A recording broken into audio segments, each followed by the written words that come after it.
En fait, effectivement, quand on écoute toutes les interventions de ce matin, on remarque bien que la situation, elle est tendue et qu'il va falloir sécuriser les volants d'affaires. Et donc, pour sécuriser les volants d'affaires, c'est sûr que les entreprises, elles vont devoir travailler sur un certain équilibre. Hein, c'est ce dont on avait parlé quand on avait préparé cette intervention. C'est un équilibre entre son poste client, dont on a beaucoup parlé ce matin, mais également l'équilibre avec son poste fournisseur. Exactement. Et c'est cet équilibre qui va permettre en fait à l'entreprise de pouvoir optimiser son besoin en fonds de roulement et qui va permettre de faire en sorte globalement que le business se passe bien et que son activité reste pérenne.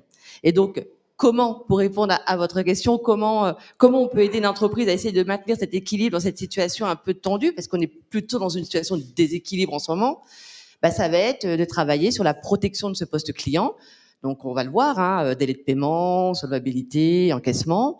Mais ça va être également de travailler sur la protection de son poste fournisseur, bien sécuriser ses approvisionnements et financer ses achats. Donc, et c'est vrai que ça permet de rebondir sur le poste client en tant que tel, parce que du coup, on va distinguer un petit peu ces deux équilibres. Sur le poste client, d'une manière très macro, en fait, les entreprises, elles ont 3 leviers de sécurisation pour leur poste client globalement. Le premier levier, ça va être ce qu'on connaît tous, hein, le terme de renseignement commercial et financier. C'est quoi l'enjeu? En fait, il faut quand même que toute entreprise se renseigne sur leurs partenaires. C'est important de se renseigner sur un partenaire, client en l'occurrence, parce qu'on parle du poste client, parce que ça va permettre à l'entreprise d'avoir une visibilité sur son partenaire. Et une visibilité sur un partenaire permet de tenter d'avoir un coup d'avance dans sa politique crédit, sa politique dans sa gestion du risque. Et donc ça, c'est le second aspect, c'est que de certaine façon, vous êtes une garantie. C'est le levier parfait, Rachid, sur effectivement le deuxième levier de sécurisation, qui est une sorte de garantie. En fait, Urios, notre ADN, c'est vraiment de travailler sur une évaluation en temps réel. Donc, on va travailler sur une évaluation en temps réel, en recoupant, croisant des données financières disponibles et des données fraîches. Les données fraîches, on va les obtenir via des interviews de différentes parties prenantes sur l'écosystème de la société elle-même, ses clients, ses fournisseurs, ses partenaires financiers, pour pouvoir obtenir des chiffres à jour, hein, des situations intermédiaires à jour, des prévisionnels, des comportements de paiement, on en a parlé tout à l'heure, et parce que tout ça va permettre en parallèle de travailler également sur l'analyse du business model de la société, l'analyse même de sa création de valeur. Pourquoi c'est important de croiser toutes ces données-là? Parce qu'en fait, on va se rendre compte que à l'instant T, ça peut changer la donne pour une entreprise. Et si ça change la donne pour l'entreprise, ça peut avoir de conséquences positives, comme sur l'accord d'une garantie. Je donne un exemple. C'est vrai qu'effectivement, c'est toujours bien de pouvoir illustrer un petit peu ce qu'on peut dire de manière assez théorique quand on échange entre nous. Dernièrement, on a reçu différents dossiers de sociétés qui exercent dans les C2E. Les certificats d'économie d'énergie. Donc, je vais pas rentrer dans le détail de cette activité-là, mais ce type de société, ce sont des sociétés, en fait, c'est un business qui est assez risqué, et on va dire que le marché est assez frileux sur ce business-là. Parce que les sociétés, elles sont souvent en croissance, parce qu'elles ont un fort décalage de trésorerie, elles ont un bas de bilan qui est très lourd. Donc, c'est sûr que tous les ratios traditionnels d'analyse financière, ils sont assez mauvais. Donc, le but de faire une analyse à l'instant T et de balayer aussi différents aspects, ça va être de comprendre un peu la création de valeur de la société. Et dans cette activité, on se rend compte que il faut analyser en fait tout le process, comment la société met en œuvre son process de sécurisation, d'organisation, de production, de vente des C2E. Et quand on a balayé tout ça, qu'on se rend compte qu'elle a sécurisé, qu'elle a bien rendu fiable son système, eh ben, en fait, ça va être le cœur du financement de justement des ratios de son mode bilan.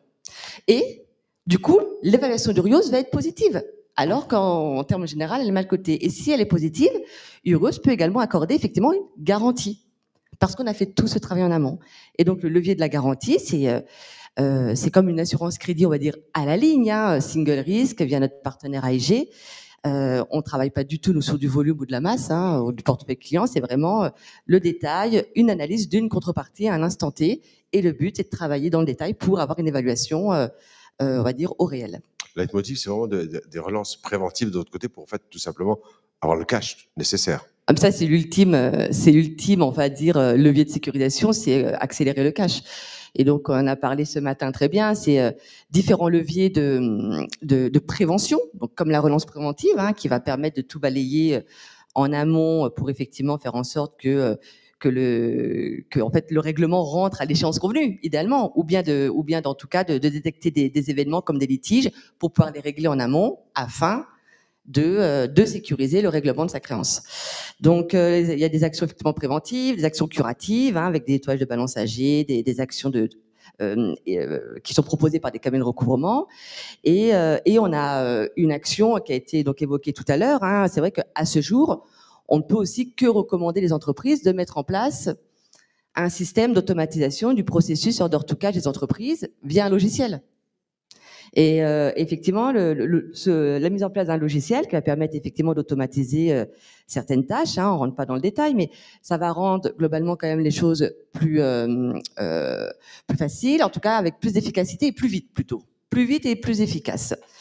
Et ce qu'on peut conseiller, en tout cas aux entreprises que je penche sur ce projet de mise en place de logiciel, c'est de choisir un logiciel agile, qu'elles veillent à ce que le logiciel s'adapte bien à leur process, leur culture, leurs ERP, leurs équipes, et par l'inverse. Ce serait dommage que l'entreprise soit contrainte par un logiciel alors qu'elle souhaite quand même plus de productivité et plus d'efficacité. Un mot de conclusion, Aurore, parce que ça nous permet de rattraper le retard. Je suis vraiment navré de vous accélérer. Alors, la conclusion, ce sera... Moins que je n'accélère le cash, quand même. Hein. Alors, la conclusion sur le cash, ce sera l'équilibre avec le poste fournisseur en quelques lignes, Rachid, si vous me permettez. Ouais, je vous en prie. Parce que le poste fournisseur, en miroir du poste client, il va bien sûr falloir surveiller ses fournisseurs. Un fournisseur, on se doute bien que quand il y a une faille dans une chaîne d'appro, s'il n'y a pas de production, il n'y a pas de vente, il n'y a pas de facture, il n'y a pas d'encaissement. Hein. Donc, c'est très important de se renseigner également, comme on a vu auparavant. Et c'est vrai que dans ce système de déséquilibre à l'heure actuelle, on se rend compte qu'il y a comme une concurrence un peu d'acheteurs vis-à-vis des fournisseurs. Et donc l'enjeu, ça va être pour un acheteur de montrer sa qualité première, de devenir un peu, on appelle ça l'acheteur chouchou de son fournisseur. Et il y a des solutions pour ça. Il y a des solutions. Première solution, ça va être de pouvoir apporter effectivement une garantie sur son propre risque de défaillance pour rassurer son fournisseur. Mais il y a la solution ultime qui s'appelle le reverse factoring. Et c'est une solution, donc c'est effectivement une terminologie que tout le monde a entendue. Il faut le dire ce matin entre nous, ce n'est pas réservé qu'à des grands groupes. C'est accessible à des PME et des ETI. Et c'est un outil formidable, c'est un outil puissant de financement de BFR et qui va permettre même de pallier certaines pallier, par exemple, des systèmes des leviers de saisonnalité, des entreprises qui ont une activité avec un fort stockage, avec une forte croissance. Et ça va permettre pour les fournisseurs d'accélérer le paiement de leurs factures via un financier. Et ça sécurise les approvisionnements. Donc sur le mot de la fin, dans ce cas-là, je dirais juste que la gestion la prévention du risque, en fait, elle est tout simplement multiple. Et il y a une boîte à outils que nous proposons tous, et il faut piocher dans cette boîte à outils pour prévenir le risque de manière multiple.